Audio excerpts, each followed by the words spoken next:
franchise tag grab bag. Fill in the blank with Pittman and quarterback Anthony Richardson, both healthy for the Colts. I expect their offense to what in 2024? Be a handful. That's what I expect, right? I'm a believer in Anthony Richardson. We knew the talent.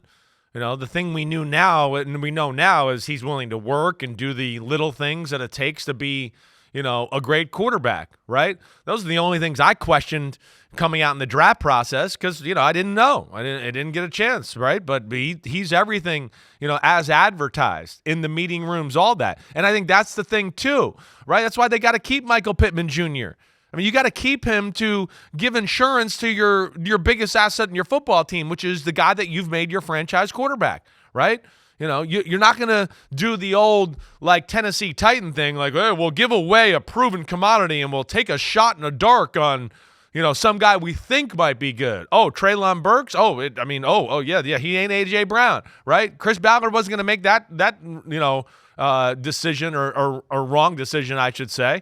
He's going to go, wait, no, I got to support my guy here. This is the fourth pick of the draft, let alone this is the only guy that is proven, year after year commodity for what we want to do at the wide receiver position. I mean, Michael Pittman Jr. does everything well. He might not be 3 rockets up his butt, 80-yard touchdowns, but he's still scary enough, and he's the kind of guy you want, leading your offense and leading your wide receiver room.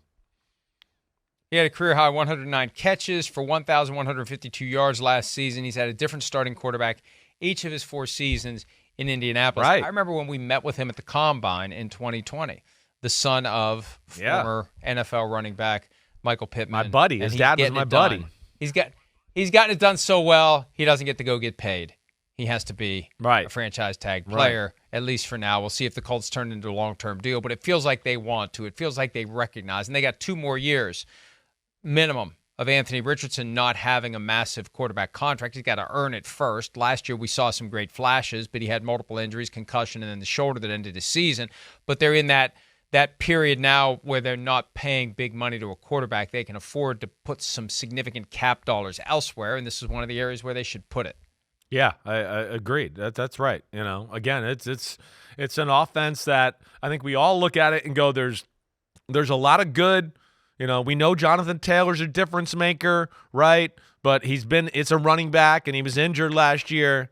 I think Michael Pittman's the only proven commodity difference maker they got at the wide receiver position, let alone, right? He's a guy that we know, like you talked about earlier, they drafted, they like it, they want it to work, they want to run the football. Michael Pittman Jr. is tough as hell. He blocks like he is a tight end. I mean, he's that kind of blocker. And then, of course, off the play action, he is fearless just like his dad over the middle. I mean, he does not care. Contact is not a worrying aspect for Michael Pittman Jr., and that's where he's different than a lot of receivers in football too.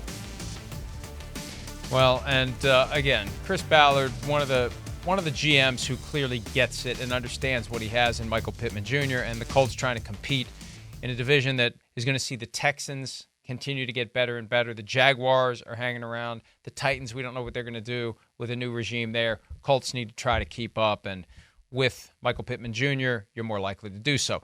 The Bears, Jaylon Johnson franchise tag. Yeah. Buy or sell? Jaylon Johnson should be the highest paid corner in the entire National Football League. Buy or sell? I can buy that. I can buy it. I do. I'm a big Jaylon Johnson fan. You know me, Mike, right? I'm all about guys that can make plays, make difference in a football game. Jaylon Johnson's one of the scariest corners in football when it comes to ball skills, interceptions, doing stuff like that. And then the other thing you know about me, Mike, is I love the guy that just goes, oh, wait, I got him, right? Forget your zone or how you coached it up, or I got 7 guys blitzing and 3 guys dropping over here, and that makes me look good as a corner. This dude can just go, you versus me, let's do it. The Bears play a ton of man-to-man. They put him on an island, right? That is my kind of guy. And they didn't really have a pass rush, right? His whole career. They just got a pass rush like the second half of the year last year. That's the first time. Jaylon Johnson is the type of talent that, he was first team All-Pro for me and definitely is worthy of being the highest paid corner in football. He told Jaylon Johnson in January, I feel like there's no reason why I can't be the highest paid corner in the league. That's what I'm aiming for. That's what I'm shooting for. That's what I think can be done and should be done. Yeah. And again, that gets back to APY, average per year. That's what guys want. And here's a reason why the best available talent now poised to get a second contract should be the highest paid at their positions. The cap went up 13.6%. Everything else should go up along with it. And if the Bears, as we believe they will do, based upon everything that we saw and heard last week, take Caleb Williams, the USC quarterback with the first overall pick, and move on from Justin Fields, that means 3 years of slotted rookie wage scale money for Williams, which means they won't have had to have given Justin Fields a gigantic contract, money that's available elsewhere, specifically for Jaylon Johnson. Yeah, that's exactly right. It'll be interesting to see what they do there, right? I will. I mean, he's like just hitting the prime of his career, so he's got a lot of years in front of him of top quality football, right? You're a defense that Eberflus, he wants to play man and do all that. Well, there's added value to that with that kind of player. And then I also just get into, damn, in that division, you better have some corners like that, and you better be happy dealing with Justin Jefferson, Addison, Amon-Ra St. Brown. The dudes up in Green Bay all look like they're going to be scary, right? So there's not going to be any easy weekends playing football in the NFC North as far as corners concerned. That's where Jaylon Johnson has great value to the Bears as well. There's not going to be any easy weekends in the NFC North, period. No, exactly for right. a while. Exactly. Between those teams that they have Right. there and the quarterbacks that they're developing. Okay, last one. Patriots applied the transition tag. As we said earlier, it gives them the right to match an offer sheet, but no compensation if Kyle Duggar goes elsewhere. Scale of 1 to 10. How important is Duggar to whatever this is now in New England? Rebuild, refuel, whatever it is, how important is he to it? I gotta, it's up there. I'm gonna give it a 9. I'll give it a 9.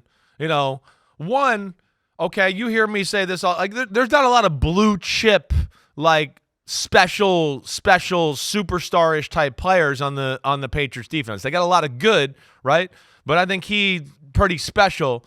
And then it's like, hey, Gerard Mayo is a defensive head coach. This is the ultimate chess piece of linebacker, safety, right? Can get in the box and be good in the run game, can cover tight ends, can play the back end, let alone, right? I would think it's a guy that, hey, the way he's being kept here and has this transition tag and all that Jared Mayo looks at him to go as an ally in the locker room, a leader that way, right? So, yeah, I think it's very important to have a guy like this as far as this next process in New England. And that's what's weird here. It's not like we've cleaned house. Yeah. Remember, there was a point when the Patriots were disintegrating in 2023 where I thought we've all been led to believe that Gerard Mayo is the next head coach, but does it get so bad that they just have to hit the reset button and start over? They're not really starting over. No. It's kind of like a step back and a reassessment. So there are some guys, the few really good guys they have now that Bill Belichick drafted and developed over the past several years, they need to find a way to keep him, but not so much that they're willing to do the franchise tag. Just the transition tag at $13.8 million. They could have done the franchise at 17-1. So I guess they're confident that no one else is going to make him a big offer, and they're confident they'll match it if someone does. It does give him the ability to negotiate with anyone, and anyone can do it. Sometimes, though, even when there's no compensation, teams are reluctant to do it because they think, beyond the loose collusion we mentioned too earlier, like you leave our guys alone, we'll leave your guys alone. Just the idea, we're going to put in this time, we're going to put in this effort, we're going to get this guy to sign, and then they're just going to match. Why do their negotiation for them?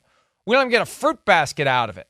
We've done free negotiation for the New England Patriots. Why do we want to do that? Yeah, that has been a factor for too. some teams no doubt. in the past. It's a good point by you. 100%. You're exactly right. Right. And yeah, they found, what I guess they think is the sweet spot, right? He's a guy that, certainly not going to be able to command like top of the market value, but they know he's a good football player, right? He might lack splash, sexy type of plays, right? That maybe some of the other top safeties in football, maybe not quite the same persona or leader that like a Derwin James or a Minkah Fitzpatrick. I've heard Duggar's kind of a more quiet type of guy, right? But, damn good player and versatile in that, and I think that's where he'll be important to the Patriots. All right, we are going to take a break. When we return, one player who was tagged last year but not tagged again this year. Giants running back Saquon Barkley, free to go wherever he would like to go. We'll talk about him next here on PFT Live. Hi, it's Mike Florio. Thanks for watching PFT on YouTube. Hit subscribe for the latest news and analysis from Pro Football Talk.